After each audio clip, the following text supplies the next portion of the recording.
Assalamualaikum warahmatullahi wabarakatuh. Salam bahagia untuk kita semua. Tugas koneksi antar materi modul 1.1 dan 1.2 Suwarti CKB Angkatan 10 Berau, Kalimantan Timur. Model refleksi 4CP.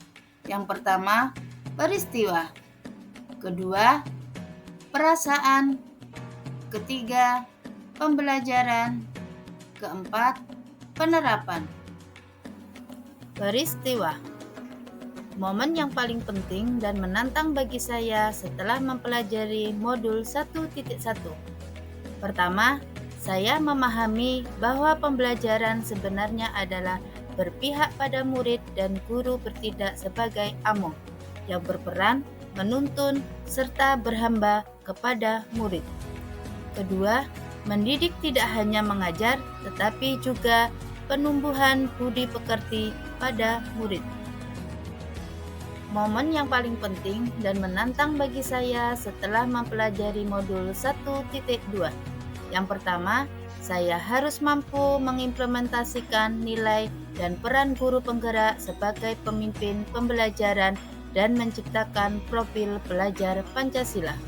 Kedua, guru penggerak yang mengubah paradigma pendidikan di Indonesia dengan prinsip-prinsipnya yang progresif.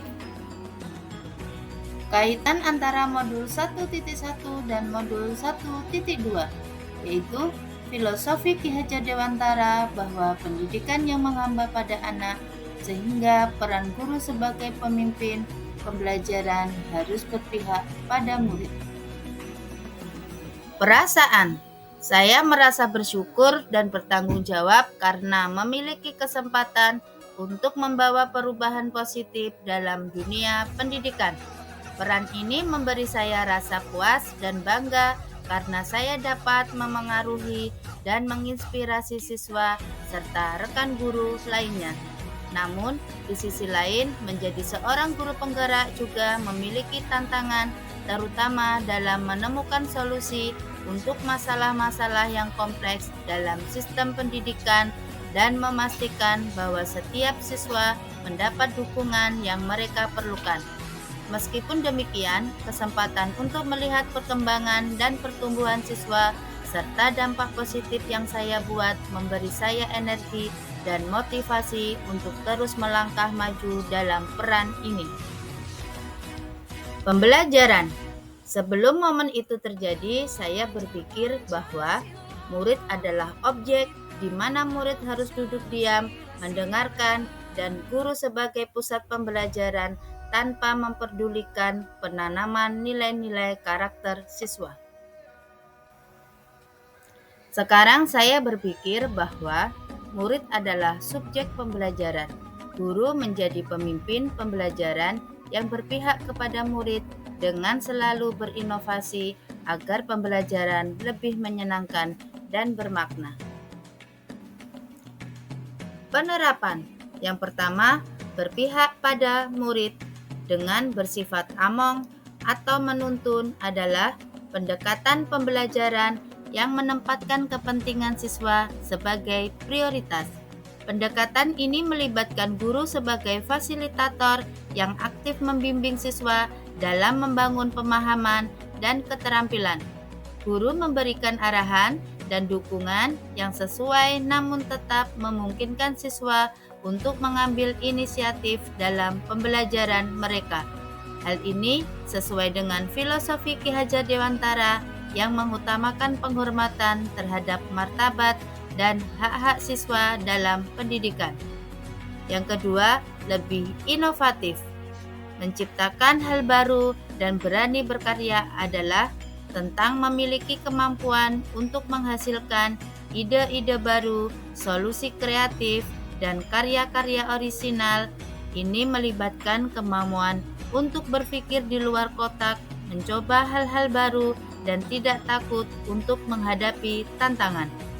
Dengan pendekatan ini, seseorang dapat menciptakan terobosan, memecahkan masalah dengan cara yang belum pernah terpikirkan sebelumnya, dan menginspirasi orang lain dengan karya-karya inovatif.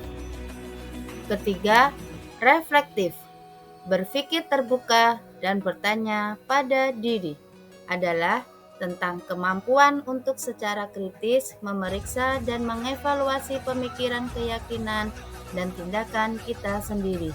Ini melibatkan proses introspeksi yang mendalam untuk memahami motivasi dan asumsi di balik apa yang kita pikirkan dan lakukan. Berpikir terbuka berarti siap menerima ide-ide baru dan pandangan yang berbeda, sementara bertanya pada diri sendiri membantu kita mempertanyakan dan mengeksplorasi pemikiran kita sendiri secara lebih mendalam. Dengan pendekatan ini, kita dapat terus belajar dan berkembang, memperbaiki diri, dan menjadi individu yang lebih baik. Keempat, mandiri. Inisiatif bergerak dan motivasi diri adalah tentang kemampuan untuk bertindak secara independen, mengambil langkah-langkah proaktif, dan memotivasi diri sendiri untuk mencapai tujuan. Ini melibatkan kemauan dan kemampuan untuk mengambil tanggung jawab atas tindakan dan keputusan kita sendiri tanpa harus diarahkan oleh orang lain. Dengan demikian, inisiatif yang kuat, seseorang dapat melangkah maju, mengatasi rintangan, dan terus bergerak menuju pencapaian tujuan mereka dengan tekad yang kuat. Kelima, kolaboratif, berarti bekerja sama secara aktif dengan orang lain, termasuk kepala sekolah, rekan guru, dan komunitas praktisi lainnya. Ini melibatkan berbagai ide, sumber daya, dan pengalaman untuk mencapai tujuan bersama dalam meningkatkan praktik pembelajaran dan menciptakan lingkungan belajar yang inklusif dan berdaya. Dengan pendekatan kolaboratif, kita dapat memperluas jaringan profesional, membangun hubungan yang kuat, dan menciptakan dampak positif yang lebih besar dalam pendidikan.